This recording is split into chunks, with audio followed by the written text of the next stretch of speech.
si nous pensons aux objectifs qui changent le monde, comme à celui de Intel, de Nuna, de Bono, de Google, ils sont remarquables. Une information omniprésente, des soins de santé abordables, de haute qualité pour tous, la fin de la pauvreté dans le monde, l'accès à toutes les informations du monde. C'est ce que nous avons. Chacun de ces objectifs est soutenu aujourd'hui par les ORC. Mais je veux que vous vous joigniez à moi dans ce mouvement. Battons-nous pour ce qui compte vraiment.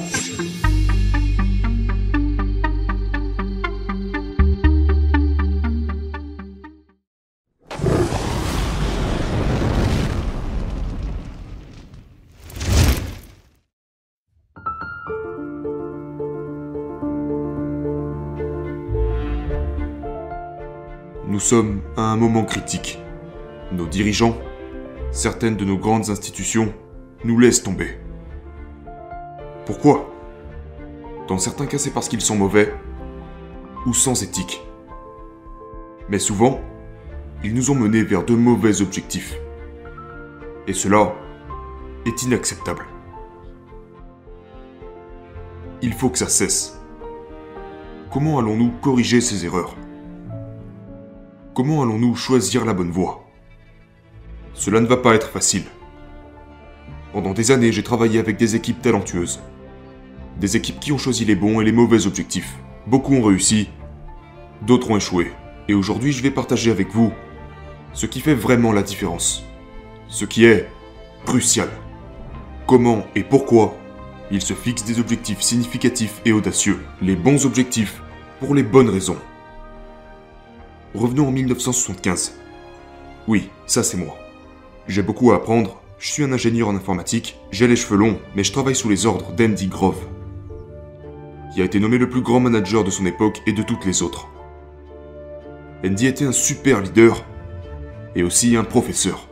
Et un jour il m'a dit « John, ce que tu sais n'a presque aucune importance. L'exécution est ce qui compte le plus. » Et donc Andy a inventé un système appelé Objectifs et résultats clés. Ça sonne plutôt bien, n'est-ce pas? Et tout tourne autour de l'exécution la plus parfaite. Voici donc une vidéo classique des années 70 du professeur Andy Grove. Les deux phrases clés. Des systèmes de gestion par objectif sont les objectifs et les résultats clés. Et ils correspondent à deux finalités, l'objectif et la direction. Les résultats clés doivent être mesurés, mais en fin de compte, vous pouvez les regarder sans argumenter et dire « Ai-je fait cela ou n'ai-je pas fait cela ?» Oui, non, simple. Ça c'est bien Andy. Oui, non, simple. Les objectifs et les résultats clés, ou les ORC, sont un système simple pour se fixer des objectifs. Et ils fonctionnent pour les organisations, pour les équipes, et même pour les individus. Les objectifs sont ce que vous voulez accomplir. Les résultats clés sont la manière dont je vais m'y prendre pour y parvenir. Objectif, résultat clé. Quoi et comment. Mais voici la vérité. Beaucoup d'entre nous fixent mal leur objectif, et la plupart d'entre nous ne s'en fixent même pas. Beaucoup d'organisations se fixent des objectifs et les atteignent. Elles expédient leurs ventes, lancent de nouveaux produits, et font du profit. Mais il leur manque un sens de l'objectif pour inspirer leur équipe. Alors comment fixer ces objectifs de la bonne manière? Tout d'abord, vous devez répondre à la question « Pourquoi ?» Pourquoi? Parce que les équipes vraiment transformationnelles combinent leurs ambitions à leurs passions, à leurs objectifs. Et elles développent une vision claire du pourquoi.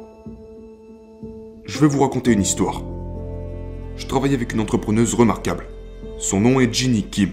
Elle dirige une entreprise appelée Nuna. Nuna est une entreprise de traitement de données médicales. Et lorsque Nuna a été fondée, il traitait les données médicales d'employés de grandes entreprises. Et puis 2 ans après la création de l'entreprise, le gouvernement fédéral a proposé de créer la toute première base de données de Medicaid sur le cloud. Vous vous rappelez que Medicaid est le programme qui touche 70 millions d'Américains? Nos pauvres, nos enfants et les personnes handicapées. Nuna, à l'époque, ne comptait que 15 personnes, et cette base de données devait être faite en 1 an, avec toute une série d'engagements à honorer. Et franchement, il n'allait pas gagner beaucoup d'argent avec ce projet. C'était le moment de parier sur l'entreprise. Et Ginny l'a saisi. elle a sauté sur l'occasion. Et elle n'a pas flanché. Pourquoi? Eh bien, c'est une raison personnelle. Le jeune frère de Ginny, Kim Hong, est autiste. Et lorsqu'il avait 7 ans, il a fait sa première crise d'épilepsie à Disneyland. Il est tombé sur le sol et a cessé de respirer. Les parents de Ginny sont des immigrants coréens. Ils sont arrivés dans le pays avec des ressources limitées et parlaient très peu l'anglais. C'est donc Ginny qui a dû inscrire sa famille à Medicaid. Elle avait 9 ans. Ce moment a défini sa mission. Et cette mission est devenue son entreprise. Et cette entreprise a remporté le contrat et l'a exécuté. L'histoire de Ginny nous montre qu'un sens convaincant du pourquoi peut être le point de départ de nos objectifs. Rappelez-vous ce que nous voulons accomplir. Et les objectifs doivent être significatifs, orientés vers l'action, ils doivent être inspirants, et ils doivent être une sorte de vaccin contre la pensée floue. Vous pensez peut-être qu'une rockstar serait un utilisateur peu probable des objectifs et des résultats clés, mais pendant des années, Bono a utilisé les ORC pour mener une guerre mondiale contre la pauvreté et la maladie. Et son organisation nommée One s'est concentrée sur 2 objectifs vraiment magnifiques et audacieux. Le premier est l'allègement de la dette des pays les plus pauvres dans le monde. Et le deuxième est de rendre un maximum accessible le traitement contre le VIH. Maintenant, en quoi ces objectifs sont-ils bons? Eh bien, revenons à notre liste. Significatif? Vérifié. Concret? Oui. Orienté vers l'action? Oui. Inspirant? Eh bien, écoutons ce qu'en dit Bono. Alors, vous êtes passionné? À quel point l'êtes-vous? Quelles actions votre passion vous amène-t-elle à faire? Si le cœur et l'esprit ne battent pas au même rythme, alors votre passion ne signifie rien. La technique ORC cultive la folie. La chimie qui s'y trouve. Elle nous offre un environnement propice au risque, à la confiance, et où l'échec n'est pas synonyme de licenciement. Et quand vous avez ce genre de structure et d'environnement, entouré par les bonnes personnes, la magie opère. J'adore ça. Les ORC cultivent la folie, et la magie opère. C'est parfait. Donc, Ginny nous a expliqué le pourquoi, et Bono, le quoi de la fixation des objectifs. Maintenant, portons notre attention sur le comment. Souvenez-vous, les comment sont les résultats clés. C'est la manière dont nous atteignons nos objectifs. Et les bons résultats sont spécifiques et limités dans le temps. Ils sont agressifs, mais réalistes. Ils sont mesurables et vérifiables. Voilà de bons résultats clés. En 1999, j'ai présenté la technique ORC aux cofondateurs de Google, Larry et Sergey. Les voici à 24 ans, dans leur garage. Et Sergey a dit avec enthousiasme qu'il allait les adopter. Enfin, pas tout à fait. Ce qu'il a vraiment dit, c'est « Nous n'avons pas d'autre moyen de gérer cette entreprise. Donc nous allons essayer. » Et j'ai pris ça comme une sorte d'approbation. Mais depuis, chaque trimestre, tous les Googlers ont écrit leurs objectifs et leurs résultats clés. Ils les ont classés et les ont publiés pour que tout le monde puisse les voir. Et ils ne sont pas utilisés pour les bonus ou les promotions. Ils sont mis de côté. Ils sont utilisés dans un but plus grand, qui est d'obtenir un engagement collectif pour des objectifs à atteindre vraiment ambitieux. En 2008, un Googler, Sundar Pichai, s'est fixé comme objectif de construire la nouvelle plateforme client pour les futures applications web. En d'autres termes, développer le meilleur navigateur. Et il a choisi ses résultats clés de manière très réfléchie. Comment mesure-t-on le meilleur navigateur? Ça pourrait être le nombre de clics sur les pubs ou l'engagement? Non. Il s'est dit le nombre d'utilisateurs. Parce que c'est les utilisateurs qui décideront si Chrome est un excellent navigateur ou pas. Donc, il avait cet objectif sur 3 ans. Développer le meilleur navigateur. Et puis, chaque année, il s'est tenu au même résultat clé, à savoir le nombre d'utilisateurs. Mais il a fait monter les enchères. La première année, son objectif était de 20 millions d'utilisateurs. Et il l'a manqué. Il en a eu moins de 10. La deuxième année, il a monté la barre à 50 millions. Et il a eu 37 millions d'utilisateurs. C'est un peu mieux. Mais la troisième année, il a de nouveau monté la barre à 100 millions. Il a lancé une agressive campagne de marketing, une distribution plus large, une technologie améliorée, et boum!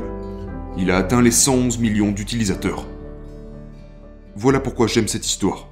Pas tant pour la fin heureuse, mais ça démontre que quelqu'un qui choisit avec précaution les bons objectifs et qui s'y tient année après année finit par réussir. C'est une histoire parfaite pour un geek comme moi. Maintenant, je vois la technique des ORC comme des récipients transparents composés des quoi et du comment de nos ambitions. Mais ce qui importe vraiment, c'est le pourquoi que nous versons dans ces récipients. C'est pourquoi nous faisons ce travail. Les ORC ne sont pas une solution miracle. Ils ne remplaceront pas une forte culture ou un fort leadership.